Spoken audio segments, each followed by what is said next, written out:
Hello guys, welcome to Captain Dorja's Armory. This is Captain Dorja. It's been a really long time since I uploaded anything, and I apologize for that. I just want to kind of let you know what was going on, and then we'll get something going right now.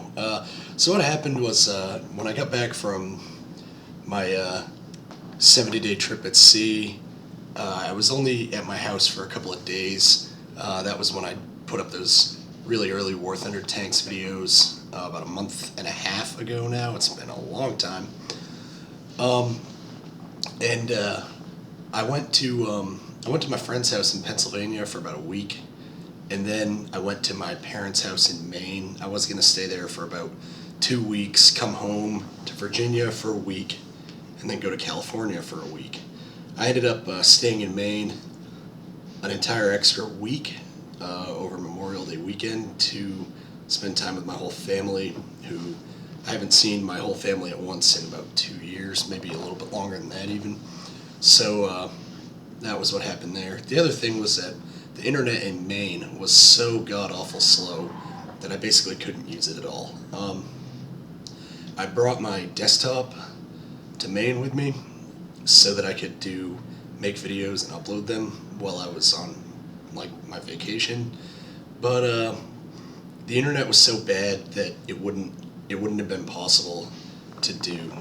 To give you an example, War Thunder released a couple of hot fixes, basically like 200 megs, 2 or 3 of those in the 3 weeks that I was in Maine, and it took me like 7 hours to update because the internet was so slow.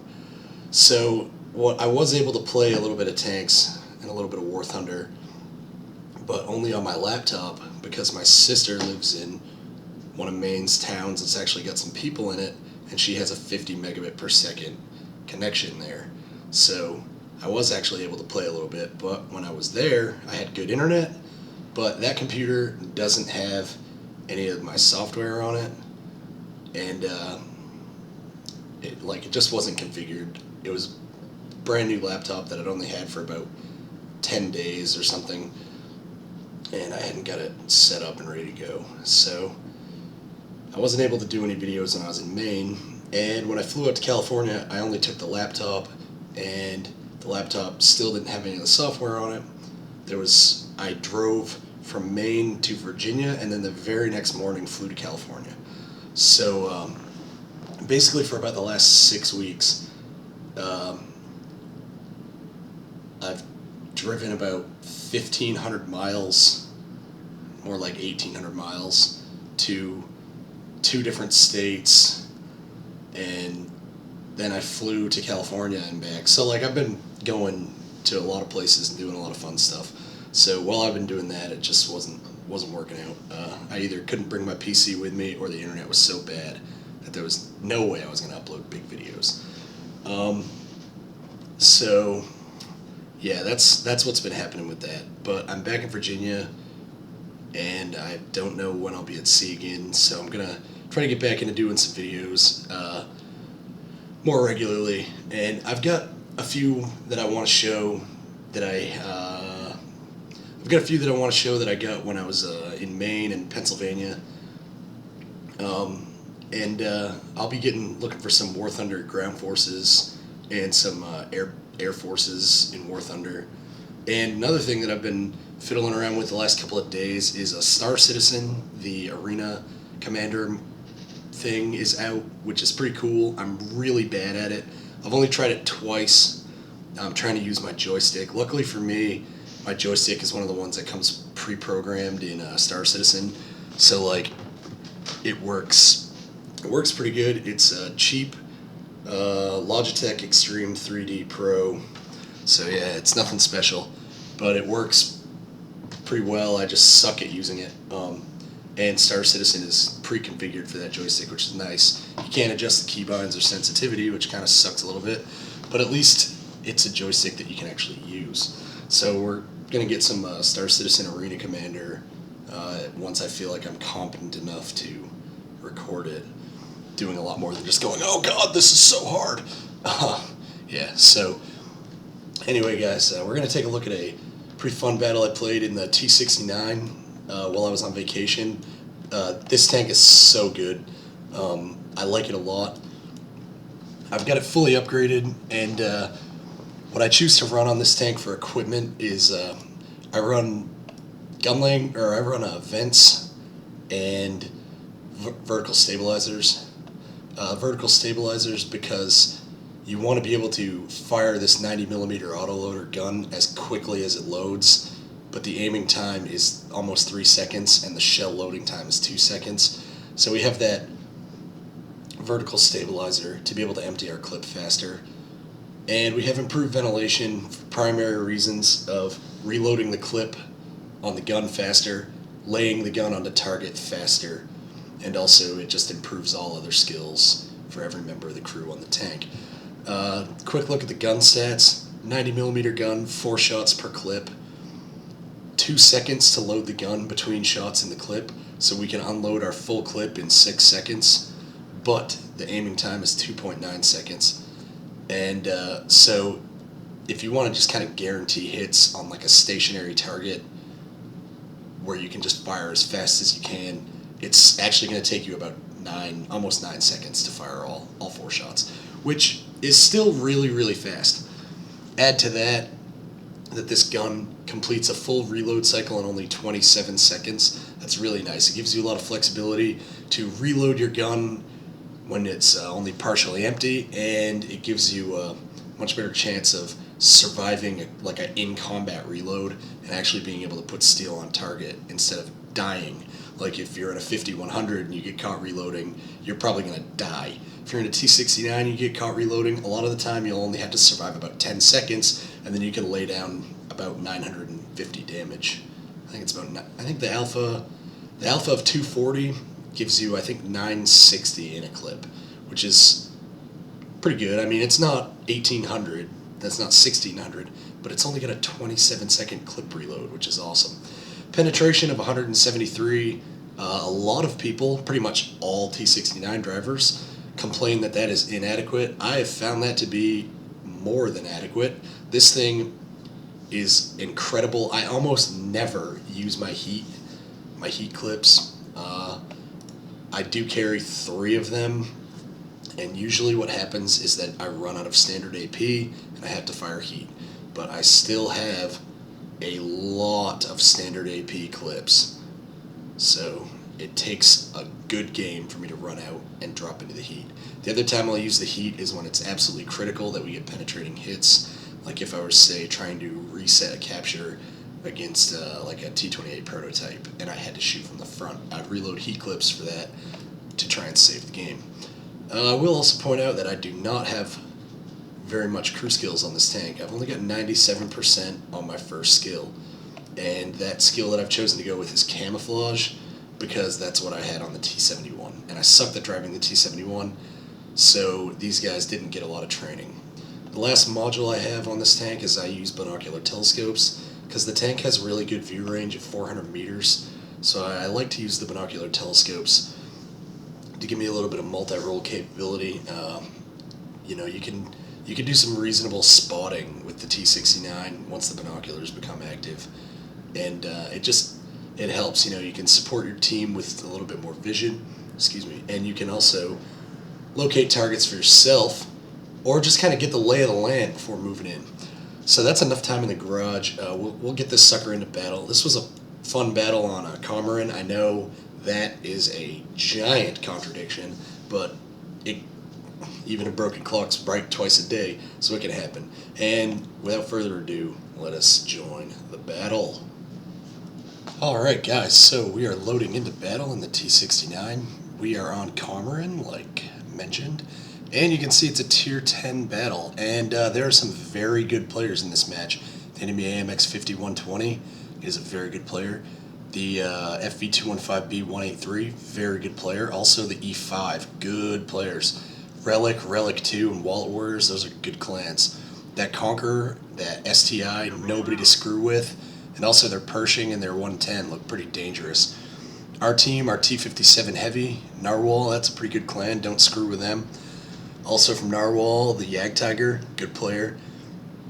me, our T34-3, our T34 looking pretty strong, and that T30 plays a really good game as well. We were working closely with him, and what I'm doing right now is old habits die hard on Komarin. I almost always go left, and I thought about playing Will It Drown and going across the river, but in recent matches I've been finding more aggressive scouts looking for you to do that, and then shooting off your track while you're in the water, which is really not ideal. So I decided to go around to the bridge and take the sort of safer, sort of more dangerous route. Safer in the fact that I can't get spotted and drowned, but more dangerous because I can get caught in the open like this. And the enemy Conqueror is rushing, which is kind of an unorthodox move, and we're putting shots at him on the move just because I don't want to stop, but I do want to be putting fire onto the target. Conqueror gets detracked in the open, and we're able to put 3 solid hits into him and starting the reload cycle on the T69. So 27-second reload on this clip, and we've got some pretty decent cover here and no artillery, so we're pretty much safe. One thing I like about this tank is that the hull is small enough that when you back around an obstacle like this, you're not really any more exposed than when you drive around frontwards. You can see the Conqueror trying to beat back a hasty retreat, but unfortunately for him, the rapid reload of the T69 means that we're able to come out and finish him off. Now we're going to look for shots in the center. We got the Death Star. Shot goes to the left and we bounce, but we put one in for 239 damage on the Death Star. So we're reloading again. You can see we've already fired 2 full clips. The match is only about 2 minutes and 10 seconds in, and we've already put out 8 shots and 1,400 damage. See the enemy T110E5 pull back thinking he's probably going to fire at me. He does not. He fires at the guys behind me. I do not have 6th sense on this tank, so we have to manually determine whether or not we're spotted. Now I think they did spot me right there, but they could have been shooting at the Leopard and the T30. Again, we're looking for shots on the E5. We've got his side, but we're bouncing off the side of his turret. Go for his commander's hatch, and I think I aimed one at his lower plate as well. I went for the lower plate, and then I go for the side of the turret. The lower plate shell bounces, and the E5 angles his turret as my second shot comes in, and so it bounces off. That was one thing that was sort of frustrating me, is in this battle I have a really hard time penning the side of that E5's turret, and I know from long and glorious experience that the side of the E5 turret is made of weakness, so I really would have expected 173 pen to cut through his turret side. You can see here we're putting the heat on the Death Star, put another hit into him, and then a bounce as he pulls back, but we've got him very low in health. He's got to start being very, very careful. We have 2 shots in our clip, looking for something to put him into. The enemy guys in front of me on the 9 line, they're not going to come out. They're entrenched in cover. Like, we won't be getting any shots on them. Somebody near my house just squealed their tires really loud. That was awesome. Alright, so we dodge a shot from the Relic E5, and we decide we're not going to waste our time poking against him anymore. Poke myself back over this ridge, see if we can light anybody up over here. I didn't wait for my binoculars to kick in right there, which was odd considering that's the whole reason why I have them. Looking for an opportunity to support our mouse, and we have the full-on side of this E5, and we are finally able to do damage to him. 2 nice shots in. Wish I'd had my full clip. I would have cut his health almost in half in 9 seconds. That would have been awesome. But the T69 does have a very rapid reloading clip, as I've already said several times, so I'm not too worried about the fact that I didn't get to dump a full clip into that E5. So we bounce a heat shell from the E5. That was pretty lucky. See if we can see where that came in. Right on the roof of the turret. T110 E5 with heat, so unnecessary. But, you know, the guys in Relic, when you see guys from top clans and tier 10s, you gotta expect nothing but gold. Also, the T69 turret is extremely troll, so I'm making sure to troll him in chat, and looking for more shots on his lower plate. We Neo one of his shots, probably another heat shell, which was very satisfying. We had an angle on the T28 prototype, but our 268 took him out, and we're slammed in the face by another dirty, nasty gold round from that relic guy. And again, continuing to point out the fact that he does not need to purchase the death of tier 8s with one of the best tier 10 heavies in the game.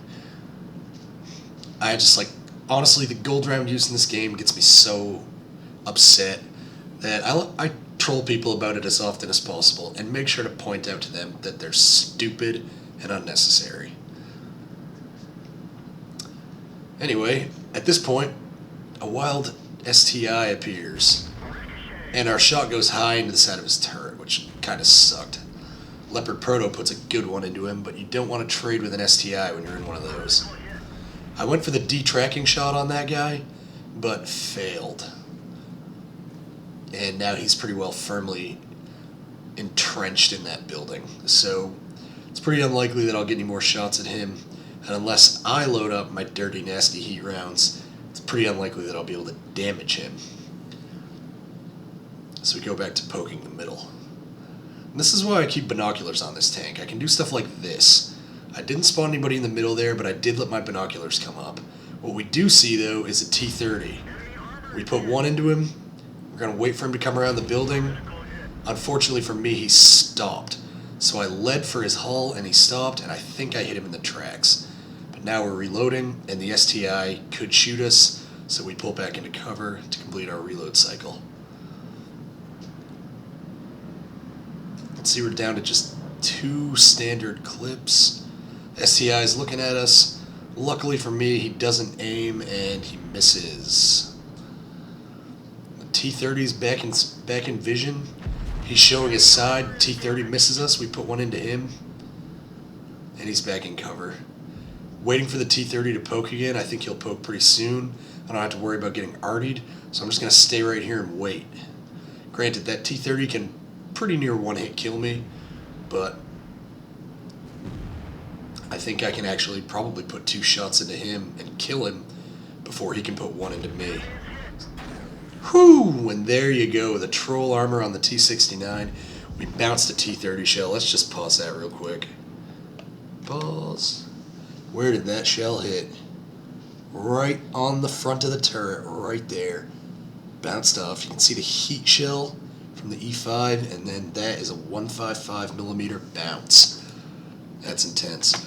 Now an ISU 152 has been spotted, and our shell goes low. Full aimed, shell goes low. Second shell goes into his mantlet.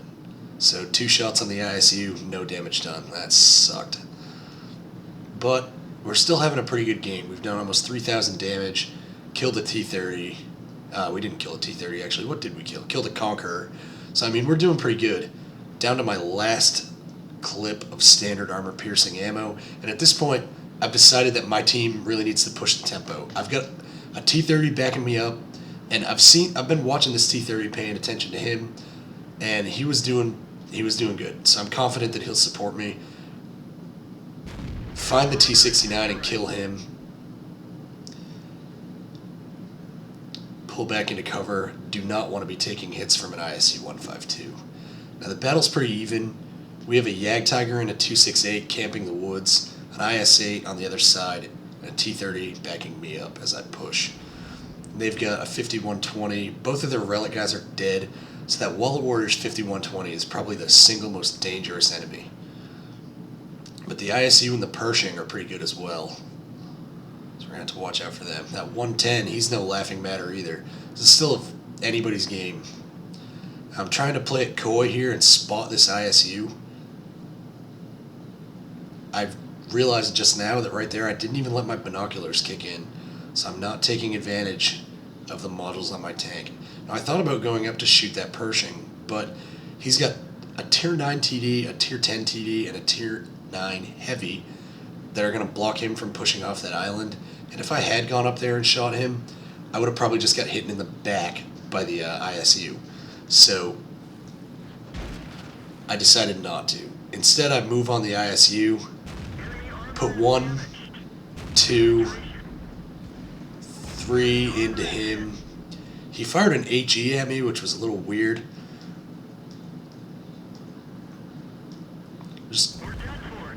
Unfortunately, I just was an idiot right there. I shouldn't have done that. I should have played it a lot more safe. And waited for the T30 to move up. Also, very unfortunately for me, the T30 gun is like the most susceptible gun in the game to RNG. So, the T30 in chat apologizing. First shot missed. Sorry, man. So he was supporting. I knew he was. I knew he was going to. But, you know, the T30, sometimes the T30s happen, and you just miss. And that guy just missed. And I played that very badly and died. So, yeah, that sucked. But, you know, we've had a pretty good game. 4K damage. I used up all of my ammo except my heat. Like, you know, you can only do so much sometimes, and when you make a bad call like that right at the end, like I did, you know, I could have got more out of this game, but I didn't really play against that ISU very well. But I'm thinking it's okay because our team is looking pretty good. Our 268 takes down the enemy T34, and now we've got a 268 and a Yag Tiger facing off against a 110. Granted, 110 is a good tank, and the 110 driver is pretty good. But this is a friggin' 110 backed up by a Pershing. And these two TDs, okay, they're moving on the 110. It's time to be really aggressive. Like, good, you know, they are being aggressive. That's exactly what they need to do. They need to just rush this 110, kill him, and then somebody just bop an HE into that stupid Pershing over there. That Pershing's been almost dead the whole match, and I think he's stuck.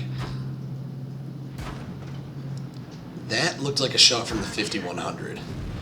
So, okay, so the 5120 just shot the 268, so we know the 5120's over there. There's another shot from the 5120. 5120 will be reloading by now, though, so it's time for these two TDs to be aggressive. These two guys right here, they friggin' throw this match so hard. T30 is, well, he was alone and didn't want to push alone into a 5120. So he waited to know where those guys were before advancing. Now that he's found out where these two guys are, he's moving to try and support. Now he's only got 64 health. So this guy's in a really, really dangerous situation. But he's playing it exactly right. The other two guys, the 268 and the Yag Tiger, are playing this really badly.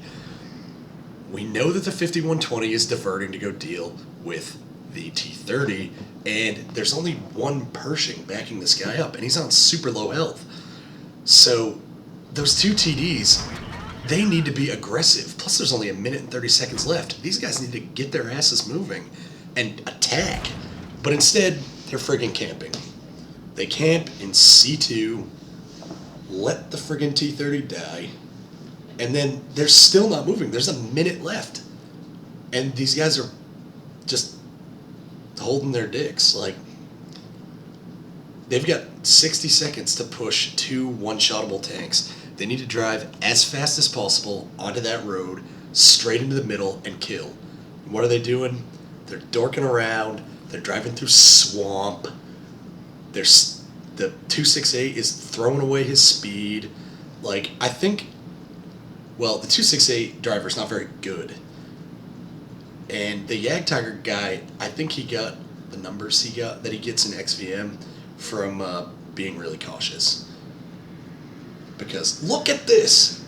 26 seconds left, 2 no health, no armor tanks in known locations, and these guys are sitting still. The mind boggles. Like, 10 seconds left, dudes. Obviously winning is not their objective. There's the Persian on 78 health, and the 268 doesn't even fire, and the match is over. So we get the draw. That was really disappointing. Anyway, post-battle results. 1,395 experience on the draw. That's pretty good. 55,459 credits, not too bad. 700 damage on that T30, that's nice. Almost 1,200 to the Conqueror. We did 660 to the ISU. We only put 2 into the E5, but we still got 500 damage done to him. 1 shot into the T69. All we did to this guy was we gave him yellow tracks and 2 penning hits on the Death Star for another 500 damage. We also got a little bit of spotting credit on the Death Star, a lot of spotting credit on the E5, 1,700, and 347 spotting credit on the ISU, so we didn't do too bad. Sort the game by damage. Came in 4th on damage behind the T30, who played a strong game, the Ag Tiger, who played a good game right up until the very end, and the 268, who also played a good game right up until the very end. Those 2 guys completely threw the game and gave the enemy team a draw when they should have given the enemy team a nice swift defeat. So that's a little bit unfortunate. But 3767 damage in a T69 in a tier 10 battle in, well, I mean, Komarin's a weird match because it's, depending on how teams deploy, Komarin is either like a set piece, frontal combat trade, or Komarin is a giant act of trying to hide from flanking shots. And luckily for me, I was able to position myself to where I could basically just get a lot of flanking shots, and the enemy team mostly was letting me have them. So if if I'd gone to a different position, I wouldn't have had flank shots. I would have had a lot of shots into people's fronts, wouldn't have done that much damage, and I probably would have died a lot sooner. But we ended up doing pretty well. You can see that the enemy team, this 110 played a really good game. E50M played a good game. This Pershing, who was like on death's doorstep the whole game and whining about wanting to be killed and stuff, somehow survived to the end and did 2,600 damage, 2,500 damage. So he had a good game as well. Pretty good for the 5120 T30 in the ISU. Did a lot of damage. Some guys who didn't really pull their weight in that battle. This E5, this Death Star, like they didn't do a whole lot. The Conqueror YOLO'd like an idiot, died. The STI didn't really play that strong of a game. I mean, we had a lot of guys on our team who did pretty well. They had more, and we still should have won. So that was really disappointing. You can see here we fired 28 shots with this gun. 25 hit. Some of the ones that missed were really frustrating, like one on the ISU, that was pretty frustrating. And of those 25 hits, we had 19 penetrations. That includes a couple of detracking shots. But I would like to point out that almost all of my bounces were against a T110 E5 going for like frontal weak spots. So you might look at that and say, oh, well, you had 6 hits that bounced. You should have fired more heat. Well, I look at that and go, I bounced off of stuff that I shouldn't have penetrated in the first place.